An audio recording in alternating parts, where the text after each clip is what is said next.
Let me tell you a quick story. There was a time in a previous career life where I used to manage a group of people, office. And I remember I used to hire a lot of people. And one of the things they used to always get me was when I ask, hey, where you came from, how did you like it, good, bad, different, all that kind of stuff. And they always say the same thing about reasons why they want to leave and all that kind of stuff. And they're happy to be here and they're good and all that kind of stuff. But it never failed with about maybe 70% of them. They would always say something along the lines of, hey, back at my old job, we could do this. Back at my old place, we would do this. Back then, this was how it would go. Back then, they would do all this other kind of stuff about how it was back then. And the first thing I would say to them is, then why'd you leave? It was so great. Then they kind of, there's that whole little thing. They kind of get a little bothered and upset and kind of, they don't know which emotion to have. But I'll ask that question for a purpose. Why did you leave? If it was so great, why did you leave? And then if you left because it wasn't so great, why are you trying to change here into there? And all it could remind me of now that, the Supreme Court has pretty much given this country a king, which is a Western European thing. No one else had kings. I'll say that for another day. But kings is a uniquely feudalist Western European thing. And by us trying to force Africa and China and South America and all that kind of stuff through that lens, we start saying, oh, there was kings and queens. There was not. But anyway, side story. That's for another day. Those people left. They were the dregs of the society, or they were the poor people, or they were people who were criminals. They left where they were and came here and said they don't never want a king. And they built a society here. And now, after 49 years of really struggles and all this kind of stuff, ever since civil rights was given. And we're not talking about 63, 65, and 67, 68. We're talking about 56. As soon as all that stuff started happening, the first thing that these people wanted to do was talk about, well, back where I came from. And they put in plans. The white nationalist party, yes, white nationalist party, put in plans to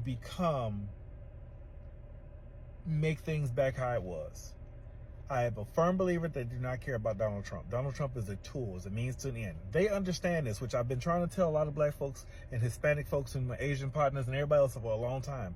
Stop falling in love with a politician. You don't have to love a politician. You don't have to love a politician. You don't have to love a politician. They're not there for you to love them. The purpose of them is to do a job. You don't fall in love with your supervisor. Your supervisor's there to do a job. It just so happens if they do a great job and they're cool people, you may like them. But in all honesty, they are not there to be liked. They're there for a purpose and to do a job. And the sooner we realize that, the sooner we would understand what's going on. And it bothers me because I always talk about how weak Democrats are. Democrats are so weak that they think that because we got one small little thing, yay, gay marriage or something, or insert whatever it is, then they sit back and they stop and like, whew, done. No, that's when you push for more. When you ask for more? When you've gotten something, you ask for more. The best time for more is more. And so what these white nationalists have done, and I'm using that purposely. If you're offended by that, you need to check your own self and figure out why. Because when it comes to people, there are people who happen to be white and then there are white people. And I'm quite sure with a little deductive reason you can figure out which one is which. But as I say, and side note, there are black folks and Asians and Hispanics and all that kind of stuff who get wrapped up in that stuff too, because it's America. Everybody wants to fit in. And the easiest way to fit in is to crap on black people. But anyways, neither here nor there, and the Mexicans, because according to them, everybody who comes in South is brown is Mexican, all right? As if it's not 40 different countries from Central and South America, but that's another point. But anyways, we have just instituted feudalism and a monarchy again. That's what happens. And it's so bad because there's so many people who didn't want to vote for Hillary because, well, she did this and she's so shrill and a woman, because we know that sexism is real.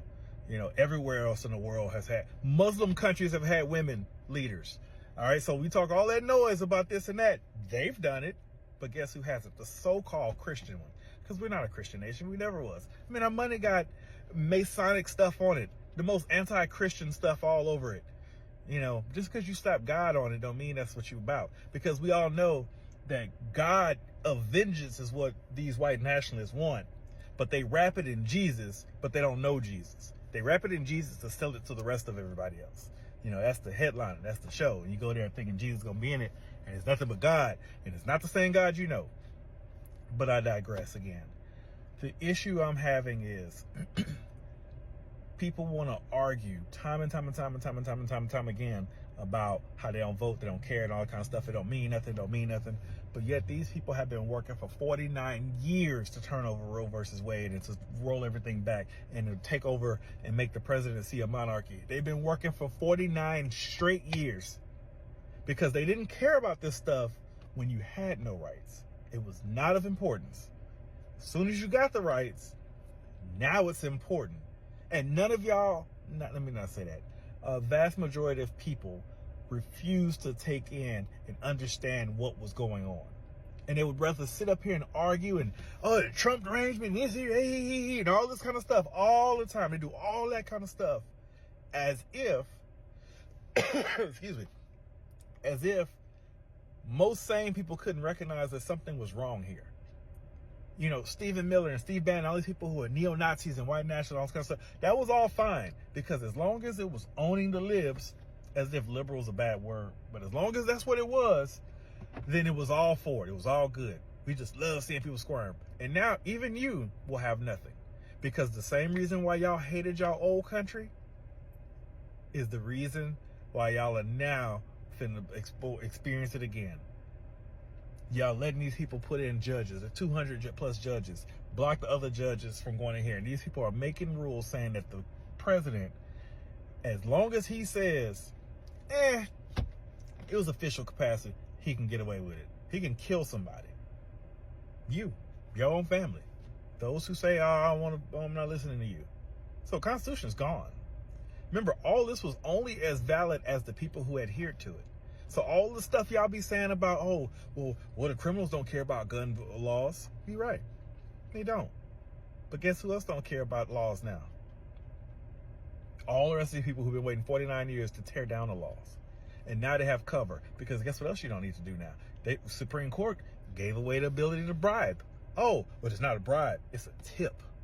So as long as you pay after, then okay, yeah. Then it's fine. But if you pay beforehand, it ain't fine. That's illegal.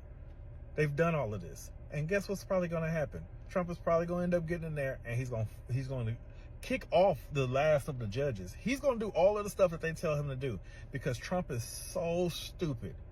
He is so stupid. And this is what pisses me off about all his fans, his sycophants.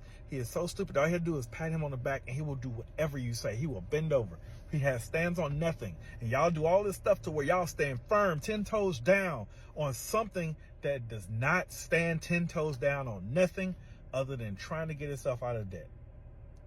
And y'all are happy about this. But we're going to see what's going to happen now that all of a sudden y'all are all back to being the peasants.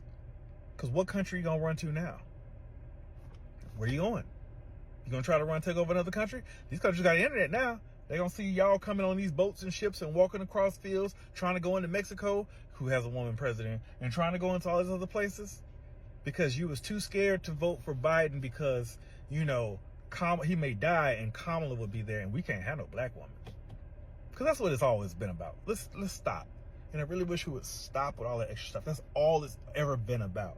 It's always been about how is it that we can prevent those people over there, namely black people and poor people, including poor white people, from getting something. That's all this is always about.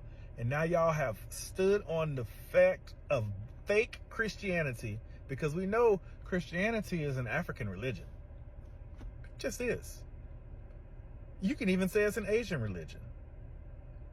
But this version is purely American. That Western society thing that they're trying to do, remember, the earth is a globe. There's no Western more than the furthest west you can go is one step east.